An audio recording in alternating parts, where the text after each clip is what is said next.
دیکھیں یہ جتنا بڑا گلوبل چیلنج ہے اور جس طرح سے اس گلوبل چیلنج کے اثرات پاکستان کے اوپر آئے ہیں اور ایک قومی مسئلہ ہمارا اس وقت بنا اور ایک قومی مسئلہ اب ایک قومی بحران کی شکل اختیار کر رہا ہے، تو اس سے نپٹنے کے لیے حکومت تو اپنے تمام ممکنہ جو بھی بیسٹ پاسبل وے فارورڈ اور حکمت عملی ہے اور جو وسائل ہیں ان کو عوام کے لیے وقف کر چکی ہے، اور ہم یہ سمجھتے ہیں کہ کوئی بھی پاکستان کے اندر اس کرونا وائرس کا جو متاثر ہے اس کو ریلیف دینا، اس کی مدد کرنا، اس کے علاج معالجے کی سہولتوں کو یقینی بنانا اور پھر اس کو پھیلنے سے روکنا ہماری ذمہ داری ہے اور اولین ترجیح ہے۔ لیکن اس کے ساتھ ساتھ کوئی بھی حکومت اس وقت تک اس قسم کی آفت کا مقابلہ نہیں کر سکتی جب تک غیر حکومتی سپورٹ اس کو حاصل نہ ہو، عوام اس حکومت کے ساتھ کندھے سے کندھا ملا کے نہ کھڑے ہوں، اور پھر مخیر حضرات جو ہیں وہ اپنے وسائل کا رخ جو ہے وہ اس مسئلے کے تدارک کی طرف نہ موڑیں۔ الحمدللہ ہماری پاکستان کی جو قوم کا بین الاقوامی سطح پہ تعارف ہے وہ دنیا کے 5ویں نمبر پہ چیریٹی دینے والی قوم کے طور پہ شمار ہوتے ہیں، اور پاکستان میں جب بھی کوئی مصیبت آفت یا کوئی ایسا بحران آیا تو ہماری قوم کبھی کسی سے پیچھے نہیں رہی۔ اور میں پورا امید ہوں کہ آپ نے جن لوگوں کا ذکر کیا، جن ملکوں کا ذکر کیا،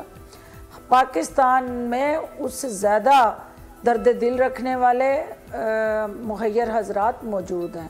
پرائم منسٹر آف پاکستان نے چونکہ ایک فنڈ جو ہے وہ کریٹ کیا ہے اور ایک نیٹ ورک اور میکنزم پلان کیا ہے، تو جو وہ نیٹ ورک اور کا حصہ بنتے جائیں گے اور اس کمپین میں پرائم منسٹر آف پاکستان کی طاقت بن کے اس انیشیٹو کو مضبوط کریں گے اور اپنی ذمہ داریوں کی ادائیگی میں ایک ہرائیول دستے کا کردار ادا کریں گے۔ اور مجھے اپنی قوم پہ فخر ہے اور مجھے یقین ہے کہ ہمارے جو مخیرات ہیں، صاحب استطاعت لوگ ہیں، کاروباری طبقہ ہے اور وہ لوگ جن کو اللہ تعالیٰ نے اپنی خصوصی شفقتوں سے، محبتوں سے اور رحمتوں سے نوازا ہے، وہ لوگ جو ہیں وہ اللہ کی نعمتوں کا شکر ادا کرتے ہوئے اپنے مستحق نادار اور دکھی بہن بھائیوں کی مدد کے لیے ضرور آگے بڑھیں گے۔ ڈاکٹر صاحبہ، آج کے دن تک پاکستان میں 12 اموات ہو چکی ہیں، اور اب سے کچھ دیر پہلے جو ڈاکٹر ظفر مرزا وفاقی وزیر صحت انہوں نے پریس بریفنگ دی تو تقریباً 1420 کے قریب کیسز پاکستان بھر میں اس وقت رپورٹ ہو چکے ہیں جن کے ٹیسٹ پازیٹیو آئے۔ ہمارے پروگرام سے کچھ دیر پہلے وفاقی جو وزیر ہیں، وزیر صحت، انہوں نے جو بریفنگ دی اس میں بتایا 73 نئے کیسز کا اضافہ ہوا ہے۔ اس سے پہلے جو گراف ہم دیکھ رہے ہیں گزشتہ 10 دنوں میں تو روزانہ 100 کے قریب یا کم و بیش 100 سے 2-4 کم یا 2-4 زیادہ کیسز کا اضافہ ہو رہا ہے روزانہ کی بنیاد پہ، لیکن 24 گھنٹوں میں 173 کیسز کا اضافہ ہوا ہے۔ آپ کو نہیں لگتا یہ الارمنگ ہے؟ اگر خدا نہ خواستہ اب یہ رفتار اس طرح بڑھتی ہے تو معاملہ کہاں جائے گا؟ دیکھیں یہ آپ کی 22 کروڑ کی آبادی ہے اور 22 کروڑ کی آبادی میں آپ دیکھ رہے ہیں کہ 1 ورسز 9 کا جو ریشو ہے، جو ایپیڈیمیولوجسٹ ہیں وہ جو ریشو انڈیکیٹ کرتے ہیں یا جو اپنی اسٹیٹسٹکس اور انالیسز شیئر کرتے ہیں وہ زیر بحث ہیں، اس میں مختلف طرح کی اپنی اپنی رائے اور اپنا ورژن ان کا جو ہے وہ سامنے آتا ہے، لیکن جو کنسنسس ہے جس پہ سب کا وہ یہ ہے کہ ہمیں اس وبا سے بچنے کے لیے نہ تو خوفزدہ ہونا ہے، نہ گھبرانا ہے، لیکن اپنی تمام حفاظتی تدابیر کو یقینی بنانا ہے، اور احتیاط اور پرہیز ہی اس وبا سے نپٹنے کا اس وقت سب سے بہتر اور مؤثر ہتھیار ہے۔ اب جو آپ الارمنگ سچویشن کی طرف نشاندہی کر رہے ہیں، دیکھیں آپ کا جو ٹیسٹنگ میکنزم تھا وہ سلو تھا، اور جو آپ کے اس سے پہلے چونکہ ایک تو ٹیسٹنگ کٹس اس طرح سے دستیاب نہیں تھی، دوسرا آپ کے لوگوں میں وہ شعور اور آگاہی نہیں تھے، پھر اس کے بعد جو متاثرہ شخص ہے اس کو 2 سے 3 ہفتے کا جو ٹائم چاہیے سائن سمٹمز آنے میں اور اس وائرس کو ریپلیکیٹ ہونے میں، تو اس وجہ سے جو وہ ٹائم پیریڈ آگے بڑھے گا، جو علامات کے حامل جو افراد ہیں ان کی نشاندہی سامنے آتی جائے گی، اور پھر آپ ان کا ٹیسٹ کرنے کے بعد ہی یہ تعین کر پائیں گے کہ ایکوریٹ اس دن کی تعداد کیا ہے۔ تو چونکہ یہ 3 ہفتے کا عمل جو ہے وہ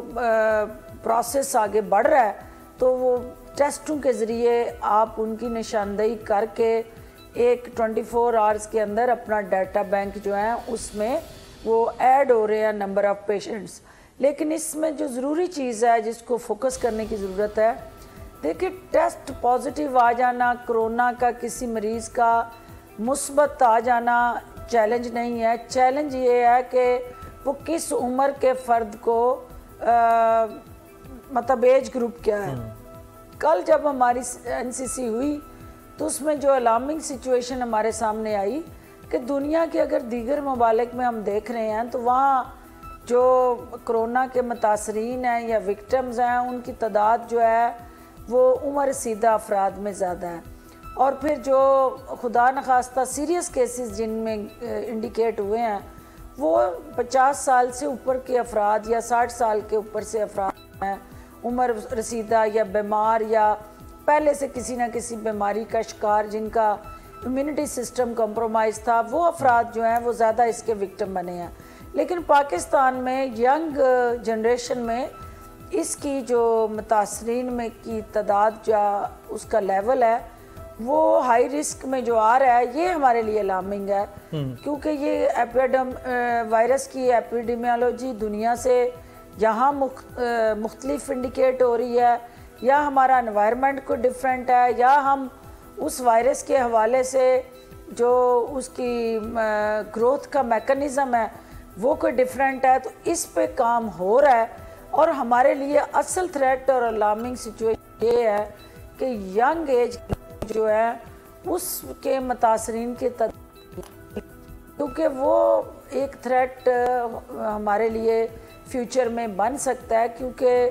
ہمارے ہاں ینگ پاپولیشن ہے اور جس کے اندر امیونٹی بہتر ہے، جس کے اندر اس طرح سے یعنی پہلے سے بیماری کا کوئی ایسی ہسٹری نہیں ہے، تو وہ افراد اگر کرونا وائرس سے متاثر ہوتے ہیں، اور پھر دیکھنا یہ ہے کہ آپ نے ان کی ہیلنگ کیپیسٹی کتنی ہے، کتنے پرسنٹ جو ہے کتنی تیزی سے ریکور کرتے ہیں، اور کتنے پرسنٹ پھر آگے جا کے کمپلیکیشنز میں انوالو ہو جاتے ہیں۔ تو یہ ایک سٹیپ بائی سٹیپ فارمیٹ ہے جس کو ہم باریک بینی سے آبزرو کر رہے ہیں، اور ڈاکٹر فیصل جو اس وبا کے حوالے سے خصوصی طور پہ انفیکشس ڈیزیزز میں ایکسپرٹیز کی، ان کو ایز اے ایکسپرٹ ہم نے انگیج کیا ہے، اور وہ نیشنل سیکیورٹی کمیٹی کو ہمیں اپڈیٹ دیتے ہیں، اور یہ پھیلاؤ کے حوالے سے ڈے ٹو ڈے اپڈیٹ، اس سے بچنے کی اسٹریٹجی، اور پھر اس کو ایز اے چیلنج آگے روکنے کے لیے صوبائی سطح پہ حکمت عملی، یہ ساری چیزیں مل کے ایک نیشنل اسٹریٹجی کو فروغ دے کے ہم قدم بہ قدم مثبت انداز سے آگے بڑھ رہے ہیں، اور ایک دوسرے کی ایفرٹس کو سپلیمنٹ کر رہے ہیں، سپورٹ کر رہے ہیں، اور صوبائی حکومتیں اس میں ایک اہم پارٹنر کا رول ادا کر رہی ہیں۔ بالکل ٹھیک ہے۔ اچھا ڈاکٹر صاحب مزید اسی پہ آگے میں سوال کرتا ہوں، لیکن شہباز شریف صاحب کی سٹیٹمنٹ بھی آئی ہے۔ شہباز شریف صاحب نے فرمایا، چونکہ ظاہری بات ہے حکومت کی طرف سے آپ اس پہ رد عمل دیں گی، کہ حکومت اور اسٹیٹ بینک معیشت سنبھالنے میں ناکام ہو گئے ہیں،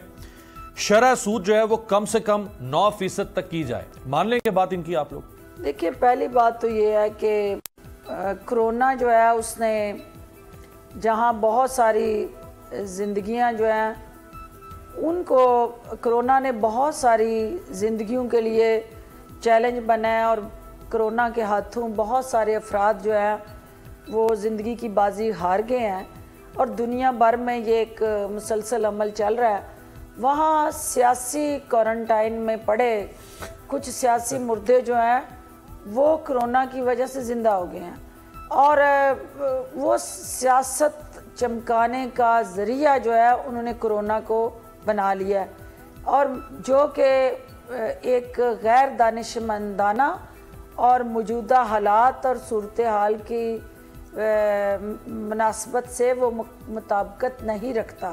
ان کا یہ عمل جو ہے. اور میں یہ توقع کرتی ہوں کہ سیاسی دکانداری لگا کے سیاسی چورن بیچنے والے افراد جو ہیں سیاست کو زندہ رکھنے کے لیے کرونا کو اپنے لیے آکسیجن نہ سمجھیں اور نہ اس کو اپنے سیاسی زندگی کے اندر بہتری لانے کا ذریعہ بنائیں. اس وقت قوم جو ہے اس قومی بحران کے اندر سیاسی قیادت سے یہ توقع رکھتی ہے کہ آپ تنقید برائے تنقید کی بجائے تنقید برائے اصلاح کی طرف جائیں, اپنا رول ادا کریں اور مل کے چیلنج سے نبرد آزما ہونے کے لیے. اور اگر کرنا چاہتے تو آپ کوارنٹائن, آپ اپنی زبان بندی کر لیں اور آپ سیلف ایگزائل جو آپ تھے اب آپ اپنے گھر میں سیلف لاک ڈاؤن, کیونکہ سیاست کے سیاست کو کرونا زدہ کے اس انداز سے اپنے آپ کی کوششوں میں مصروف ہیں. تو عوام اس وقت کو نہ بخشے گی اور نہ لکھے گا, کیونکہ اس وقت ایک دوسرے کی کیچڑ اچھالنے کا وقت نہیں ہے. اور وہ زدہ افراد جو ہیں وہ جن کے دامن کو داغدار سمجھتی ہے اور پاکستان کے ہیلتھ سٹرکچر کو جو اس وقت ہے اس میں جس شخصیت کا آپ ذکر کر رہے ہیں وہ حصے دار ہیں, کیونکہ سب سے بڑے صوبہ پنجاب میں جہاں 60% جو پاکستان ہے وہاں اگر ہیلتھ سٹرکچر پاکستان کے اس سب سے بڑے چیلنج سے نپٹنے کے لیے تگ و دو کر رہا ہے تو اس ہیلتھ سٹرکچر کو 10 سال جو حکمران رہا اور وہاں وزیر اعلیٰ کے طور پہ کام کرتے رہے تو وہ ان کے سر سے رہ جاتا ہے. یہی سوال ڈاکٹر صاحبہ, یہ میں نہیں چاہتی ہوں آپ نے خود ادھر اشارہ کر دیا ہے, آپ نے خود ادھر اشارہ کر دیا ڈاکٹر صاحبہ کہ ہمارا جو منفی رجحان کی طرف لے کے جائیں. جو ہے سبسکرائب کریں اور بیل دبائیں تاکہ کوئی خبر رہ نہ جائے.